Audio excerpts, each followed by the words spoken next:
आज चौथा दिन है इंग्लिश ग्रामर के ऑब्जेक्टिव क्वेश्चन का। क्योंकि बिहार बोर्ड के जो छात्र हैं 12th के, उनको काफ़ी ज़्यादा परेशानियां होती है इंग्लिश का क्वेश्चन बनाने में। तो आइए हम देखते हैं 50 क्वेश्चन का। तो मैं गारंटी लेता हूं कि 50 का 50 ऑब्जेक्टिव बनेगा। इसके बाद फिर हम जब बुक पढ़ाएंगे, बुक का ऑब्जेक्टिव करवाएंगे, तो आप देखेंगे कि कैसे आपको बिना बुक पढ़े हर एक क्वेश्चन को आप याद कर सकते हैं। और एग्जाम में 100 ऑब्जेक्टिव क्वेश्चन पूछी जाती है, लेकिन आपको 50 जवाब देना होता है। आप काफी ज्यादा एक्साइटेड हो जाएंगे एग्जाम में, देखेंगे 100, मन करेगा कि 100 का 100 बना देते हैं, लेकिन ये आपको करना नहीं है। जब आप मेरे पूरे लेक्चर को देखेंगे, ये दिन का यानी चौथा दिन है और चौथा लेक्चर है, आप देखेंगे कि हर एक क्वेश्चन में जितने भी क्वेश्चन है 50 क्वेश्चन, इसका मतलब है 30-40 रूल्स। यानी हर एक रूल्स को अगर आप पढ़ लेते हैं, एक एक क्वेश्चन को समझ करके, तो यकीन मानिए आपके एग्जाम में क्वेश्चन जो पूछा जाता है बहुत ही आसान होगा और क्वेश्चन का आप धजियां उड़ा देंगे। आइए देखते हैं एक एक क्वेश्चन को कैसे हम लोग बनाते हैं। देखिए इसमें क्या कह रहा है, द। अब मैंने कहा था कि जैसे ही द से शुरुआत होगा तो देखना है क्या किस तरीका का फॉर्मेट है। देखिए यहां पर क्या है, हार्डेस्ट है, ये क्या है, सुपरलेटिव डिग्री है। और यहां पर सुपरलेटिव के पहले हमेशा क्या होता है, द का प्रयोग होता है। लेके नहीं, ऐसा नहीं हो सकता, ये क्या हो जाएगा, गलत हो जाएगा। हार्डली का प्रयोग मैंने बता दिया था कहां प्रयोग करना है, और हार्ड का प्रयोग मैंने बता दिया था कि कहां करना है। हार्डली का प्रयोग वर्ब से पहले, तो इसका प्रयोग नहीं करना है, और हार्ड का प्रयोग वर्ब के बाद, इसका भी नहीं करना है। और क्या हो गया, हार्डर हो गया और हार्डली हो गया। देखिए बिना कुछ ऑप्शन को छांटे कोई रूल, ये हालांकि रूल पर है, लेकिन ऑप्शन को यदि हम छांट देते हैं तो क्या होता है, हमारा आंसर ये हो जाता है। अब देखिए समझते हैं इस रूल को। देखिए जब दो चीजें है ना एक ही साथ ऊपर बढ़े, ऊपर की तरफ बढ़े या फिर नीचे की तरफ बढ़े, यानी घटते क्रम में हो या फिर बढ़ते क्रम में हो, उस स्थिति में हम दोनों सेंटेंस में कंपैरेटिव डिग्री का प्रयोग करते हैं। और द कंपैरेटिव यानी मोर कहेंगे हम, या फिर इधर अगर हम फिर द मोर कहेंगे, है ना, या फिर द मोर कहेंगे, इसका मतलब क्या होगा, जितना उतना। इसका हिंदी क्या होगा, जितना उतना, यानी जितना तुम काम करोगे उतने ही अधिक तुम कमाओगे। इसका ये अर्थ है, यानी अत्यधिक काम करेगा तो अत्यधिक कमाएगा। इसीलिए हमने क्या किया है, इधर कॉम्परेटिव डिग्री का प्रयोग हुआ है तो इधर भी कॉम्परेटिव डिग्री का प्रयोग होगा। आइए फिर से समझते हैं। देखिए एक सेंटेंस ये है, दूसरा सेंटेंस ये है। अब एक सेंटेंस में अगर कॉम्परेटिव डिग्री का प्रयोग हुआ है तो हमेशा उस सेंटेंस में कॉम्परेटिव ही डिग्री का प्रयोग होगा, है ना। तो देख लीजिए इधर अगर कॉम्परेटिव है तो इधर भी क्या है, कॉम्परेटिव है। इससे पहले वाले भी लेक्चर में हमने पढ़ाया था, एंड से जो जुड़ा हुआ है तो सेम डिग्री का प्रयोग करते हैं। तो इसलिए हमारा आंसर ये होगा। अन्यथा अगर आपको नहीं आता है तो मैंने कहा या तो रूल याद रखिए या फिर ऑप्शन को छांट करके बनाइए। आइए नेक्स्ट क्वेश्चन को देखते हैं। दो में क्या कहता है, द लॉन्गर। अब देखिए फिर वही वाला आ गया, अब आपको समझ में आ जानी चाहिए। एक सेंटेंस यहां से शुरुआत हुई और दूसरा कहां, यहां से शुरुआत हुई। अब देखिए एक सेंटेंस में कॉम्परेटिव डिग्री, और कॉम्परेटिव डिग्री के पहले द। हमने कहा कि सुपरलेटिव डिग्री में सिर्फ द होता है, लेकिन यहां भी द का प्रयोग हो गया। कब, जब दो सेंटेंस होता है, दोनों सेंटेंस के पहले, एक सेंटेंस के पहले कॉम्परेटिव तो दूसरे सेंटेंस के पहले भी कॉम्परेटिव, और इनके पहले द का प्रयोग होता है। आपको आर्टिकल्स में भी इसी तरीके से क्वेश्चन पूछ सकता है कि यहां पर अगर, है ना, जैसे कौन सा आंसर हो सकता है, मोर। तो यहां पर अगर मोर हो गया तो आंसर यहां पर इस तरीके से भी पूछ सकता है, फिल इन द ब्लैंक दे देगा और आर्टिकल पूछ कहेगा भरने के लिए। तो आप सिर्फ द भरेंगे, ए नहीं भरना है आपको। तो आपका आंसर क्या हो जाएगा, ये। इसका मतलब क्या होता है, आइए समझते हैं। इसका मतलब होता है कि जितने लंबे समय तक, है ना, सॉरी, इसका मतलब यह है कि उसने काफी लंबे समय तक इंतजार की, है ना, और क्या हो गया, और जितने ही इसका ये हिंदी होगा, जितने अधिक उसने इंतजार की उतना ही अधिक वह क्या हो गई, बेचैन हो गई। यानी जितना उतना, कॉम्परेटिव डिग्री का अर्थ होता है जितना उतना। आइए तो हमारा आंसर क्या होगा, ये हो जाएगा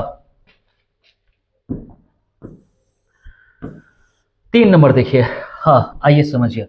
अब आर्टिकल से है, देखिए I go to school by dash bus. देखिए अगर कोई वाहन है उसके पहले हम क्या करते हैं, बाय का प्रयोग करना होता है, यानी कोई आर्टिकल का प्रयोग नहीं होता है।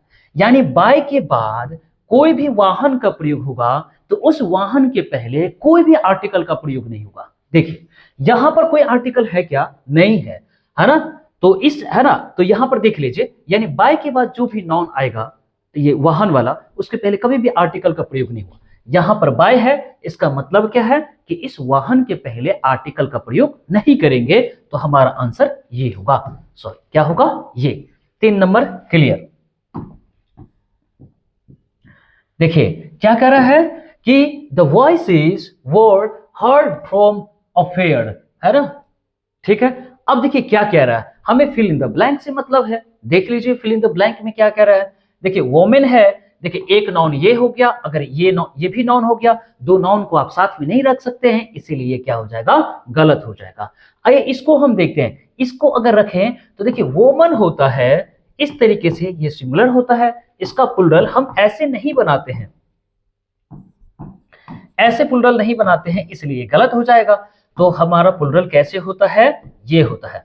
तो देखिए कुछ नाउन ऐसे होते हैं जिनका प्लूरल बिना एस का बनता है, तो उनके साथ एपोस्ट्रोफी एस का प्रयोग करते हैं। किस तरीके से, एपोस्ट्रोफी एस ऐसा होता है, एपोस्ट्रोफी और इसको क्या कहते हैं, एस, ठीक है।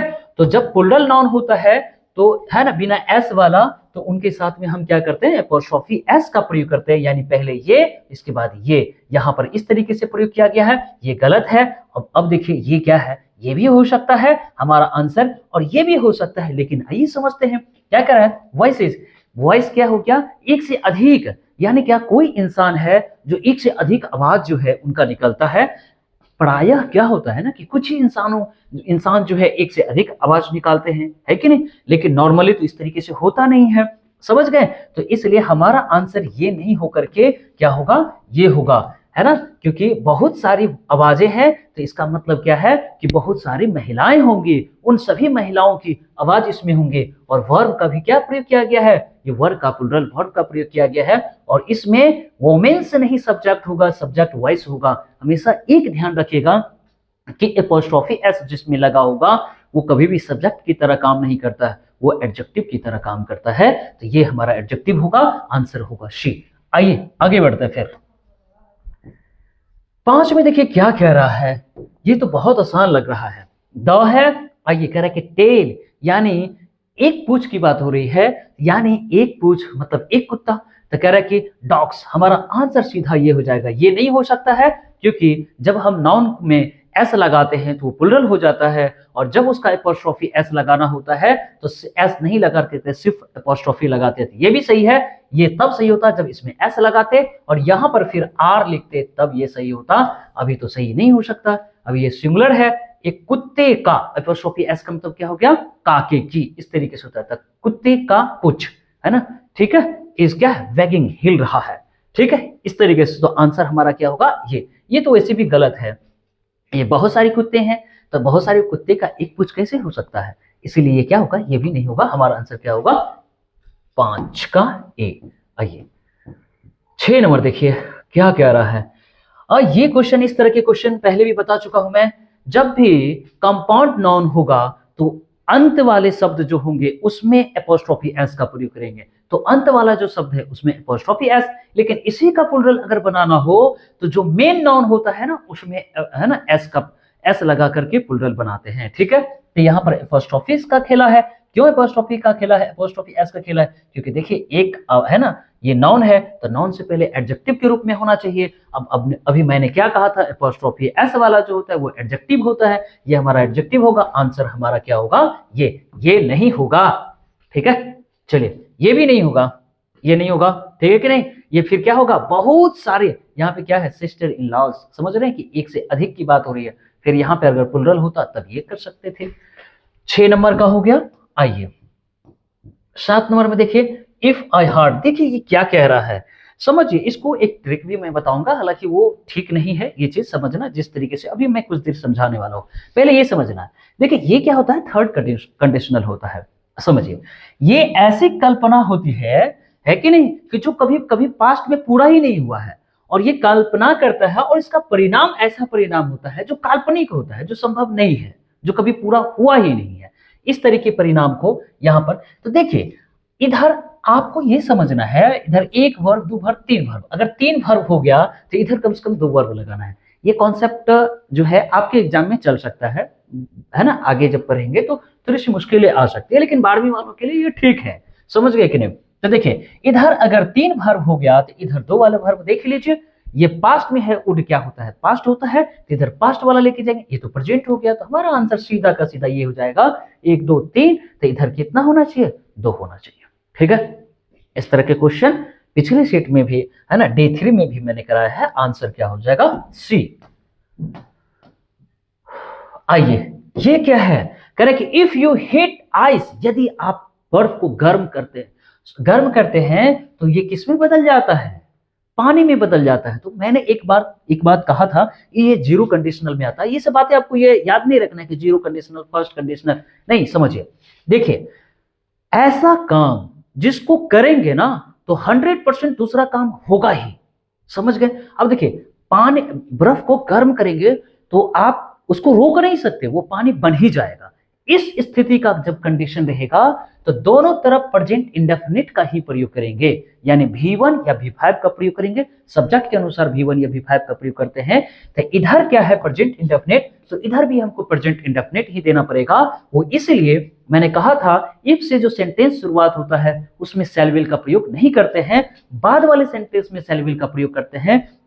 लेकिन एक बात और कहा था कि अगर ऐसी सिचुएशन आ जाए कि इधर का कुछ काम कर रहे हैं और इस काम की वजह से 100% इधर काम होगा ही, समझ गए ना, तब क्या करते हैं हम, सिर्फ शैल विल का इधर भी प्रयोग नहीं करते हैं, V1 या V5 का प्रयोग करते हैं। इट क्या है, सिंगुलर है, इनके साथ में सिंगुलर वर्ब होगा तो क्या होगा, मेल्ट्स। क्या होगा, मेल्ट्स। ठीक है, 8 का बी नंबर। आइए अब देखिए 9 नंबर क्या कह रहा है, कह रहा है कि we walked dash to reach the village, है कि नहीं। उन्होंने क्या किया, गांव तक पहुंचने के लिए काफी जो है क्या कहता है, चलता है। देखिए इधर नीदर तो होगा ही नहीं, इसको छोड़ के बात करना है। समझ गए कि नहीं? ये किसी नॉन वगैरह के पहले आता है, एक होता है फार्दर, एक होता है क्या, फर्दर। फर्दर और फार्दर में समझिए, फर्दर का मतलब होता है डिस्टेंस के लिए हम बात करते हैं, फर्दर का मतलब होता है कोई अतिरिक्त इंफॉर्मेशन देनी होती है उस समय। तो जब डिस्टेंस की बात हो ना, जिसको हम नाप सकते हैं, फिजिकल डिस्टेंस की जिसको नाप सकते हैं, है ना, उसके साथ में हम क्या करते हैं, फार्दर का इस्तेमाल करते हैं। तो हमारा आंसर क्या होगा, फार्दर। क्या होगा, उन्होंने चला तो डिस्टेंस चला होगा ना, तो इसीलिए हमने क्या किया, फार्दर। आइए 9 नंबर को देखिए तो क्या है। 10 नंबर में देखिए क्या कह रहा है, चूज द करेक्ट सेंटेंस। सही सेंटेंस कह रहा है चुनने के लिए, तो चुनिए। मैंने कहा सीजर्स, पिछले क्लास में भी बताया था, सीजर्स में क्या होता है, ऐसा लगता है। देखिए जो हमेशा जोरा में होता है ना, उसमें ऐसा लगा रहता है, ठीक है। जब वो उसमें ऐसा लगा रहता है तो वो प्लुरल होता है। प्लुरल का मतलब क्या हो गया, एक से अधिक, यानी एक से अधिक का मतलब क्या है कि उनके साथ जो आने वाला वर्ब है वो प्लुरल होगा, यानी आर होता तो सही होता, ये आर है नहीं, ये क्या हो गया, गलत हो गया। आइए न सीजर आर, देखिए इसका ये जोरा में होता है और इसके साथ में एस नहीं लगा है, इस वजह से ये गलत है। सीजर्स है, इसमें एस लगा है और इनके साथ आने वाला वर्ब भी क्या है, प्लुरल है, तो ये हमारा सही है। और ये भी क्या है, गलत है, क्योंकि इसमें ऐसा लगना था और ऐसा लग जाता तो ये फिर प्लुरल होता, इस वजह से भी ये भी गलत है। हमारा आंसर क्या होगा, सी। 11 नंबर देखिए क्या कह रहा है, कह रहा है कि सी सोल्व द प्रॉब्लम। प्रॉब्लम को क्या करना है, सोल्व किया उसने, देन अदर्स। अब देखिए इसमें यहां पर क्या हो सकता है, देखिए देन का जैसे ही प्रयोग हुआ ना तो कॉम्परेटिव डिग्री लगाइए, सीधा कॉम्परेटिव यहां पे है, यहां लगा दीजिए, ठीक है। मोर क्विकली, अब देखिए क्विकर है कि नहीं, यहां पर हम क्विकली, ये एडवर्ब हो गया, समझ गए कि नहीं। तो क्विक के साथ में हम क्या करते हैं, मोर का प्रयोग करते हैं, यानी क्विकली है, क्विकली, यानी इनके साथ में क्या करना पड़ेगा, है ना, मोर का प्रयोग। एक से अधिक जब रहता है तो उनके साथ में हम क्या करते हैं, मोर का प्रयोग करते हैं कॉम्परेटिव बनाने के लिए। आइए, this room is the in the house, the is in the house. देखिए कुछ नहीं करना है, द लगा हुआ है, लार्ज होगा नहीं, लार्जर होगा नहीं, ध्यान है नहीं, क्या होगा, लार्जेस्ट हो जाएगा। क्यों होगा लार्जेस्ट, है ना, रूम है, हाउस है, घर है, और घर में रूम है कि नहीं, ये जो ठीक है उसमें कह रहा है कि सबसे बड़ा है रूम के बारे में, ठीक है। तो क्या होता है कि हमेशा हम क्या करते हैं, सुपरलेटिव डिग्री का प्रयोग करते हैं द के बाद, ठीक है। तो यहाँ पे द है तो हमारा आंसर क्या होगा, ये लार्जेस्ट। आइए आइए तो ये क्या कह रहा है, father said to me you will improve, ठीक है कि नहीं। अब देखिए ये क्या है, नरेशन है। नरेशन कैसे, देखिए है ना, डायरेक्ट नरेशन इन्वर्टेड कॉमा के अंदर है, सैड टू लिखा हुआ है तो इससे, तो सैड टू को किस में बदल देते हैं, टोल्ड में। फादर टोल्ड मी, ठीक है, इन्वर्टेड कॉमा के बदले दैट, सेकंड पर्सन ऑब्जेक्ट के अनुसार आई, विल का विल है, इधर सैड लिखा हुआ यानी पास्ट है, तो इधर भी क्या होना अच्छा था, पास्ट जो है इसके हिसाब से विल किस में हो जाता, वुड में। देखिए तो ये वाला सेम है, ये वाला सेम है, इधर क्या है, ये गलत हो जाएगा, वुड है, विल है, गलत हो गया, ये भी विल ही रखा गया है। यहाँ पर क्या है, father told me that would, answer आपका क्या होगा, डी नंबर। चलिए देखिए 14 नंबर, देखिए तो 14 number, the coach said to the player you ran fast. देखो देखिए क्या करे, the coach said, the told में हो जाएगा, द कोच टोल्ड, ठीक है जी, द प्लेयर, ठीक है, इन्वर्टेड कॉमा के बदले दैट, यू सेकेंड पर्सन है कि नहीं, ऑब्जेक्ट के अनुसार ही हो गया, रैन यहाँ पे गलत हो गया, पास्ट का पास्ट में है तो ये गलत हो गया, चेंज होना था, पास्ट पास्ट परफेक्ट में होता। तो देखिए यहाँ से यहाँ तक ठीक है, मिलाया था हमने, ठीक है, दैट है, ही का ही, और फिर क्या होगा, हैड रन फास्ट, क्या होगा भीतरी, रन रैन रन, ठीक है। इस तरीके से आंसर आपका वो हो जाएगा, ऐसा ना हो कि गलत हो जाए, ठीक है भाई, बी। अच्छा 15, देखिए तो she says I have completed my work. मैंने कहा था कि अगर इधर सेज लिखा हुआ रहेगा, समझ गए, या से लिखा हुआ रहेगा, तो इधर का टेंस नहीं बदलेगा, प्रोनाउन तो हमेशा बदलता है, टेंस कभी नहीं बदलेगा। तो क्या होगा, सी होगा, सेज टू जब लिखा रहेगा तो टेल्स में बदलेगा, अन्यथा से का सेज ही रहेगा। तो पहले ऑप्शन छांट लीजिए, सेड है गलत है, ठीक है, सेज ये है, ठीक है, सी सेज, इन्वर्टेड कॉमा के बदले दैट, आई है फर्स्ट पर्सन सब्जेक्ट के अनुसार सी है, ठीक है, सी कंप्लीटेड लिख दिया। भाई साहब पास्ट कौन बोला लिखने के लिए, प्रेजेंट में ही है ना, प्रेजेंट में ही रखना है, टेंस बदलना नहीं है। क्यों नहीं बदलना है, क्योंकि ये सेज लिखा हुआ है, इस वजह से। चलिए ये गलत हो गया, इधर भी गलत है क्या, हाँ, has completed her first person object, first person subject के अनुसार हर वर्क, ये सही लग रहा है, ये सही लग रहा है, बी नंबर हो जाएगा, क्या होगा, बी नंबर, आंसर आपका बी नंबर। चल ये सब तो बना ही सकते हैं। आइए देखिए 16, देखिए क्या करें, the book is dice table. देखिए ऑन का प्रयोग हो सीधा, ये बहुत कॉमन सा क्वेश्चन है, सभी लोग यही पहले पढ़ाते हैं, ठीक है कि नहीं। तो the book is on the table, over का मतलब जस्ट ऊपर में, आपके जस्ट ऊपर हो तो ओवर का, अभव का मतलब फ्लाइट में हो, इस तरीके से कहीं भी हो, मतलब कहीं भी हो सकता है, ठीक है। तो अभव का प्रयोग, एट का मतलब छोटे प्लेस के लिए हम करते हैं एट का प्रयोग, आंसर आपका शी।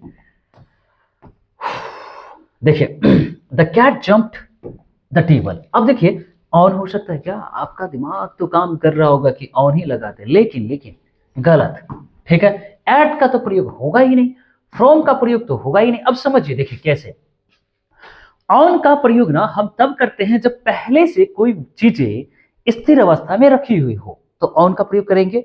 यहां पर कह रहा है बिल्ली जो है जंप करती है ना, कहां पर, टेबल पर, तब वहां पर अनटू का प्रयोग करते, ONTO, है ना। इसका अगर ये रहता तो यहां पर हम इसका प्रयोग कर सकते थे, ठीक है कि नहीं, किसी चीज पर मोशन में कूदता है ना, तब वहां पे हम अनटू का प्रयोग करते हैं, ठीक है। लेकिन यहां पर क्या होगा, ऑफ का प्रयोग, किसका होगा, ऑफ का। ऑफ का समझिए क्या होता है, ऑफ जो है क्या कह रहा है कि the cat jumped off the table, इसका मतलब बिल्ली जो है टेबल से कूद गई। छोटे से जो डिस्टेंस होता है ना, जब वहां से कोई चीज अलग होता है तो वहां पर ऑफ का प्रयोग करते हैं। जैसे मान लेते हैं मेरे कंधा पर किसी ने हाथ रखा, तो मैंने कहा कि मेरे कंधे से हाथ हटाओ, सी के अर्थ में ऑफ का प्रयोग, यहां से थोड़ी सी डिस्टेंस है ना, वो हटाएगा थोड़ी दूर, तो इसलिए हम क्या करेंगे, ऑफ का प्रयोग करेंगे, ठीक है। जैसे किसी टेबल पर आपने पैर रख दिया है तो क्या कहेगा कि अपने पैर हटाओ, यानी शर्ट अगर निकालना हो तो ऑफ का प्रयोग करेंगे, शूज वगैरह निकालना हो तो हम क्या करते हैं, ऑफ का प्रयोग करते हैं, यानी हटाना होता है, जब डिस्टेंस मेंटेन करना होता है, कोई चीज किसी चीज पर रखा है और तब उसको हटाना होता है, तब हम क्या करते हैं, ऑफ का प्रयोग करते हैं, वुड विल हैव, हमारा आंसर क्या होगा? शी। आइए 18 का देखिए तो correct, the board exam are held March. देखिए है ना, क्या होगा?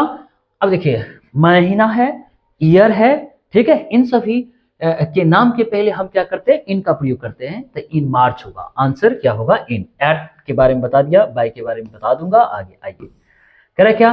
The boy through the stone the river. देखिए अब स्टोन को जब फेंकेगा ना, तो कहां फेंकेगा? नदी में। तो नदी में जो जाएगा ना स्टोन पत्थर, तो वो गति करते हुए जाएगा, और एक अवस्था से दूसरी अवस्था में जब जाएगा तो इन टू का प्रयोग करते हैं। इन का मतलब में और टू का मतलब क्या होता है? मोशन। इसीलिए तो हम लोग कहते हैं I am going to school. To लगाते हैं इसलिए कि जाना है, दिखा रहा है कि क्या है? मोशन में है कोई व्यक्ति, तो इसीलिए हम इनटू का प्रयोग करते हैं। तो यहां पर हमारा आंसर क्या होगा? इनटू। क्या होगा? इनटू। 20 में देखिए, अभी कुछ देर पहले मैंने हार्डली के बारे में बताया था। हार्डली का प्रयोग कहां करना है? वर्ब से पहले, यहां है नहीं। हार्ड का प्रयोग कब करना है? वर्ब के बाद। तो हमारा आंसर क्या होगा? Hard answer. He cut the apple dice knife। अच्छा देखिए विथ का प्रयोग कब करते हैं? विथ का आंसर होगा यहाँ पर। विथ का क्यों होगा? जब विथ का प्रयोग हम तब करते हैं जब कोई उपकरण वगैरह हो, औजार वगैरह हो, जिसके सहारे से आप कोई काम कर सकते हैं। आप उससे है ना, वो चीज चिपा मतलब सटा हुआ रहना चाहिए, छुए हुए अवस्था में हो, ठीक है। उस स्थिति में हम क्या करते हैं? विथ का प्रयोग करते हैं किसी भी नॉन के पहले। तो हमारा आंसर क्या होगा? ये।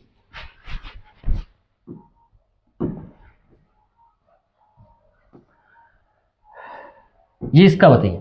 सी हार्डली नोज मी। देखिए ये क्वेश्चन टैग है। हार्डली का मतलब होता है नहीं, मतलब नहीं के बराबर, है ना, वो मुझे जानते हैं। तो नहीं इसी में लिखा हुआ है, नॉट है, तो इसका मतलब क्या है कि इधर हमें पॉजिटिव है ना बनाना पड़ेगा। यानी इसका हेल्पिंग वर्ब क्या होता है? डज होता है, तो हम डज लिखेंगे।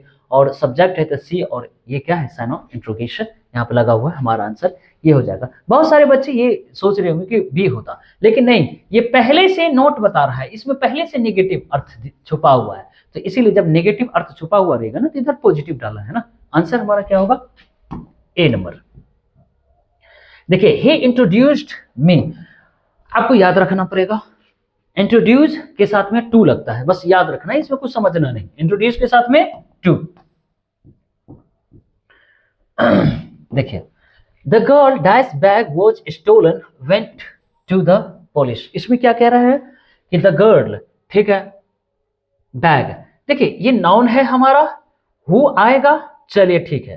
तो एक दो तीन, तीन सब्जेक्ट हो जाएगा, तो तीन वर्ब होना चाहिए। वर्ब वर्ब दुईट है, हु नहीं होगा, ठीक है। वैसे भी ये नाउन है। नाउन के रिलेटिव प्रोनाउन के बारे में मैंने कहा था। रिलेटिव प्रोनाउन का मतलब ये होता है कि किसी नाउन के बाद जो है हु विच दैट होता है। रिलेटिव प्रोनाउन किसको कहते हैं? हु विच दैट को रिलेटिव प्रोनाउन कहते हैं।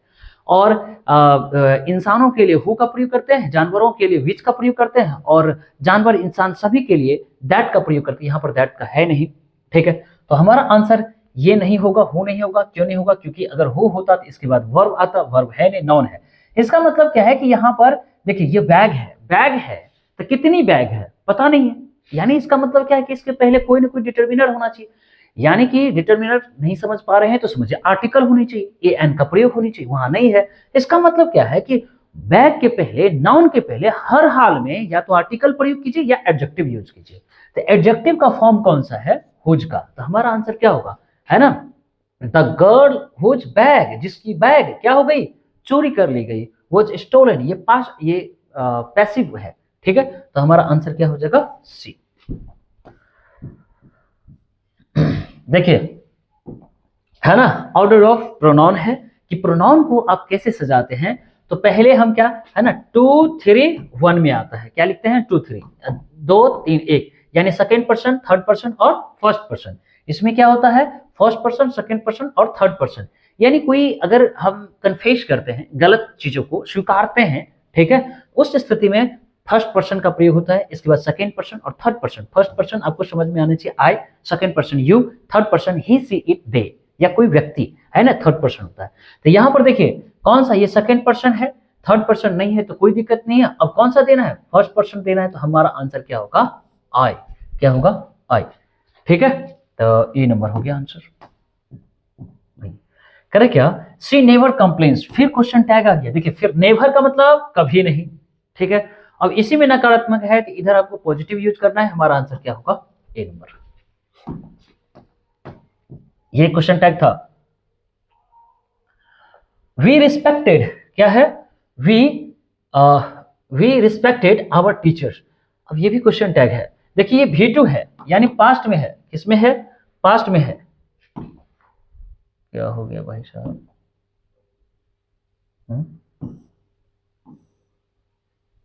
ये ना, हाँ, ये किस में है, ये पास्ट में है। ये किस में है, पास्ट में है। तो पास्ट में हो गया तो V2 हो गया। तो V2 का हेल्पिंग वर्ब क्या होता है, डिड होता है। अब यहाँ पर पॉजिटिव है तो इधर नेगेटिव वाला देना है, डिड नॉट करके, यानी डिडंट वी। आंसर हो जाएगा ए नंबर 27 का। 28 में देखिए क्या है। अब देखिए 28 में क्या है, there dash dash many students in the classroom today.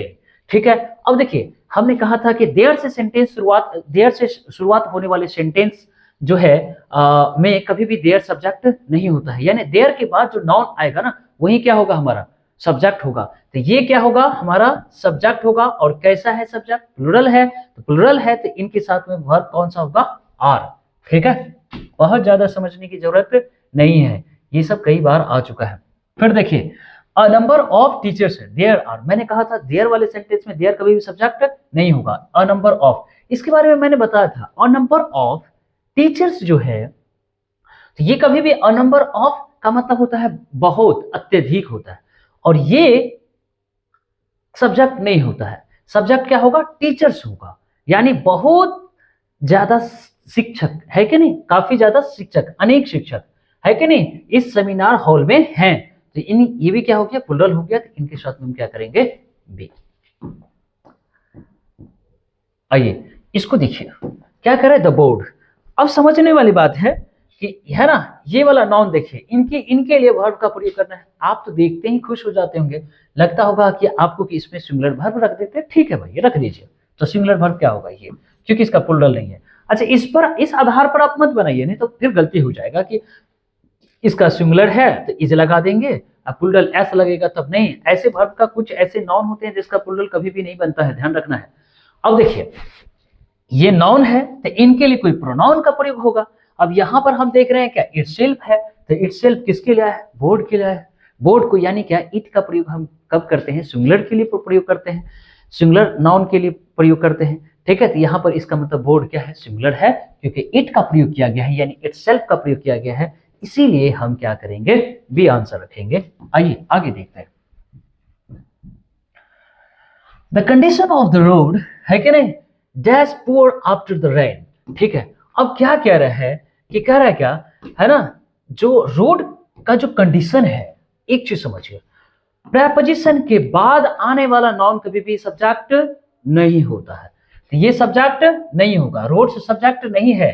Preposition से, ये प्रेपोजिशन है। प्रेपोजिशन ही ऑफ हो गया, ऑन हो गया, एट हो गया, ओवर हो गया, फ्रॉम हो गया, ऑफ हो गया, है कि नहीं, ये सब क्या होता है, प्रेपोजिशन होता है। तो ये प्रेपोजिशन है ना। तो ये प्रेपोजिशन के पहले आने वाला नाउन क्या होता है, सब्जेक्ट होता है। कंडीशन ये क्या है, सिंगुलर है। इनके लिए वर्ब कौन सा होगा, सिंगुलर होगा, इज।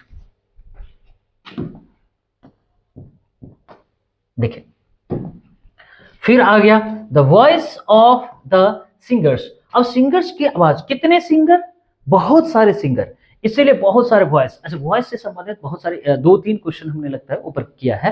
ठीक है कि नहीं। अब देखिए कितने, बहुत सारे सिंगर, इसीलिए बहुत सारी आवाज हुई। ठीक है, तो देखिए यहां पर हमने कहा कि प्रेपोजिशन के बाद आने वाला नाउन कभी भी सब्जेक्ट नहीं होता है। कौन होता है, प्रेपोजिशन से पहले आने वाला नाउन क्या होता है, सब्जेक्ट होता है। यानी एक से अधिक है तो आने वाला वर्ब भी क्या होगा, प्लुरल। आंसर क्या होगा, देखिए इच एंड एवरी है कि नहीं, each and every, each and every है, इच एंड एवरी स्टूडेंट। देखिए इच या एवरी या नो, अगर सभी नाउन के पहले लग जाए या किसी एक नाउन के भी पहले लग जाए तो इनके साथ में आने वाला जो वर्ब होता है वो सिंगुलर होता है। ठीक है, क्या होगा, सिंगुलर।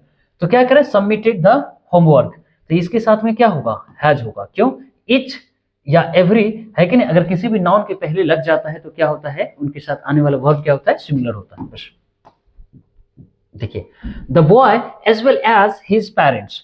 अब देखिए ये बॉय है, ठीक है, एज पे एल से जैसे ही सेंटेंस कोई वर्ड जुड़ा हो, दो वर्ड जुड़ा हो, ठीक है, तो हम क्या करते हैं, इनसे एज वेल एज से जो पहले वाला नाउन होता है उसके हिसाब से वर्ब का प्रयोग करते हैं। एज वेल एज पिछले डे 3 में भी मैंने बताया था, तो ध्यान रखिएगा, एज वेल एज से पहले जो नाउन रहेगा उसके पहले हम क्या करते हैं, सॉरी उसके हिसाब से क्या करते हैं, वर्ब का प्रयोग करते हैं। तो द बॉय है, सिंगुलर है ना, तो इनके लिए कौन सा वर्ब का प्रयोग होगा, देख लीजिए, तो सिंगुलर, ये क्या होगा, ए, इज, सी हो जाएगा। वन ऑफ माई फ्रेंड्स, अब देखिए ये वन ऑफ का प्रयोग किया गया है, किसका प्रयोग किया गया, वन ऑफ का जैसे ही प्रयोग किया गया है तो इसका मतलब क्या है कि हम बताए हैं कि वन ऑफ के बाद जो नाउन आएगा कभी भी सब्जेक्ट नहीं होगा। वन का मतलब होता है एक, यानी ऑफ का मतलब हो जाएगा में से, यानी मेरे दोस्तों में से एक क्या है, टीचर है। समझ गए? तो इसीलिए अगर ये सब्जेक्ट होता तो ये भी क्या होता है, फ्रेंड्स बहुत सारे हैं तो टीचर भी बहुत सारे होते, इसको भी प्लुरल में रखा जाता। समझ गए कि नहीं? तो यहाँ पर क्या है, सिंगुलर है, इसका मतलब एक की बोध हो रही है। वैसे भी आपको याद कैसे रखना चाहिए, वन ऑफ जैसे ही लगा रहेगा तो वन ऑफ सिंगुलर होता है, और इनके लिए आने वाला वर्ब भी क्या होगा, सिंगुलर।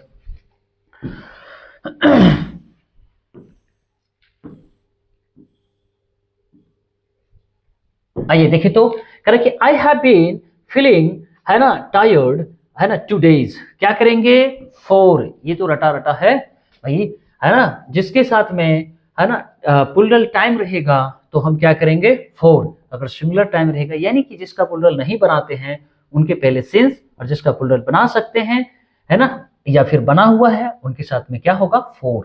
आइए आंसर इसको देखते हैं। Correct, he to London several times. अच्छा देखिए ये क्या है, कैसे बनेंगे, ए नंबर, बी नंबर, सी।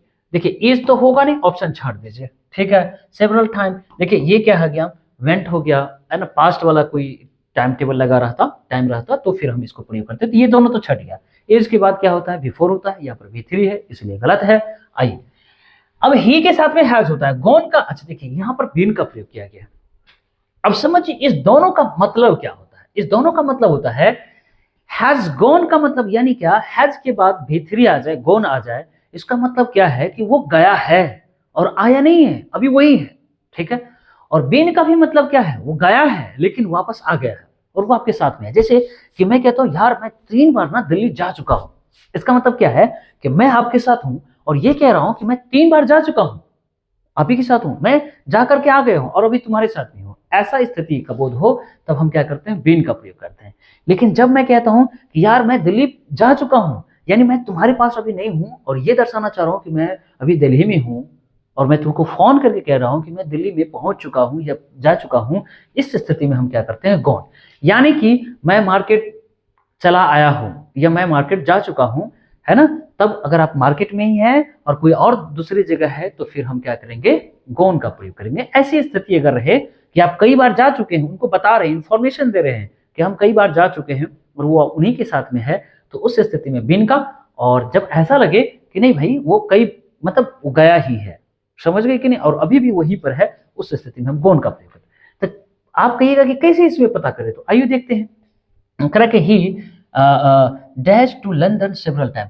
अब सेवरल टाइम का मतलब क्या होता है, मैं यार कई बार लंदन जा चुका हूं, इसका मतलब क्या है कि कई बार आप जा चुके हैं, इसको कह रहे हैं आप लंदन में नहीं है, अब यहीं पे है, मैं ये चीज कई बार खा चुका हूं, ठीक है। इस तरह सेवरल टाइम अगर इस तरीके से रहे तो प्रेजेंट परफेक्ट का प्रयोग करते हैं, और कौन सा होगा, फिर बीन वाला होगा, हमारा आंसर ये होगा। और ध्यान रखिए इस तरह का क्वेश्चन आएगा, फिर जब आएगा तो आपसे नहीं बनेगा, फिर एक एक क्वेश्चन समझ रहे हैं कि अगर 89 नंबर आपका आता है, फिर 90 कैसे आएगा, 1 नंबर तो घट जाएगा। आइए देखते हैं। 99 की तो गारंटी मैं नहीं ले सकता भाई, है ना, ये लफंदर वाला काम हो जाता है। अब जो 99, 95, 96 की बात करता है, मैं उसकी कुछ नहीं कर सकता भाई, ये बिहार बोर्ड है, दे भी सकता है 99। देखो, dash she dash to the market, she will return soon. अब देखिए क्या कह रहा है, she dash to the market, she will return. देखिए कैसे इसका हिंदी निकालते हैं, वह मार्केट जा चुके हैं और वो तुरंत रिटर्न हो जाएंगे, ठीक है। अब समझ रहे हैं कि वह मार्केट गई है और रिटर्न तुरंत हो जाएगी, हुई नहीं है, मतलब हो जाएगी, इसका मतलब गई है और आने वाला है अब कुछ देर में, ठीक है कि नहीं। मतलब इस तरीके से सुन जल्दी रिटर्न हो जाएगी, इसका मतलब वो कहाँ है, मार्केट में ही है। जब हमने कहा कि वो चला जा चुका है और कह रहा है कि मैं जा गया हूं, यानी इसका प्रयोग होगा कि इसका, यानी इसका मतलब ये होता है कि वो मार्केट में ही है और इसका मतलब ये होता है कि वो चला आया है। तो देखिए कंटेक्स्ट इधर आपको लिखा हुआ रहेगा, मिलेगा कि भाई वो कहाँ है अभी, तो ये बता देगा कि कहाँ वो जल्दी ही रिटर्न वापस आएगी, इसका मतलब आया नहीं है वहीं पे रहे, इसीलिए हमारा आंसर क्या होगा, ए नंबर। आइए आगे बढ़ते हैं फटाफट। 39 में क्या कह रहा है, हाँ लास्ट ईयर देखा, फटाफट V2 मारिए, कहाँ है, आगे बढ़िए। लास्ट हो गया, ठीक है, यस्टरडे हो गया, अगो हो गया, ये सब एकदम विवियास वाला वर्ड है, अगर उसको देखेंगे तुरंत लगा देना V2 का प्रयोग। हालांकि 11th-12th में V2 लगा देना है, लेकिन जैसे ही कॉम्पिटिशन के दृष्टिकोण से आप तैयारी करेंगे और उनके क्वेश्चन हल करेंगे तो इनके रहने पर भी आपको प्रेजेंट इंडेफिनिट का प्रयोग करना पड़ेगा। आपको तो रटा दिया जाता है, लास्ट होगा, अगो होगा, है ना, यस्टरडे होगा, तो उसमें क्या करना है, V2 का प्रयोग करना है। ये 12वीं तक ही है, जैसे इससे ऊपर उठेंगे तो कहीं अगर सेंटेंस अदला बदली किया तो फिर आपसे नहीं हो पाएगा, ठीक है, फिर वो क्वेश्चन गलत करके आ जाएंगे, बहुत पछताएंगे। तो आंसर हमारा क्या होगा, बी। आइए अभी फिलहाल वो याद रख लेना है, वो आपके लिए वही चीज पूछेगा। देखिए यस्टरडे है, तो यस्टरडे जैसे ही दिखा तो हमको क्या करना है, V2 का प्रयोग करना है, आंसर बी। क्या है, ये पैसिव है। देखिए I give money, money uncountable होता है, मैंने कई बार कहा, ठीक है, मनी है ना, इसके क्या है, प्रेजेंट इंडेफिनिट है, तो प्रेजेंट इंडेफिनिट में क्या करते हैं, इज एम आर का प्रयोग करते हैं। मनी अनकाउंटेबल है, एज है, गिवन है, बाय है, मी है, ठीक है, ये आंसर हो जाएगा पैसिव। ए नंबर, ए नंबर कौन सा, ए, ऐसे।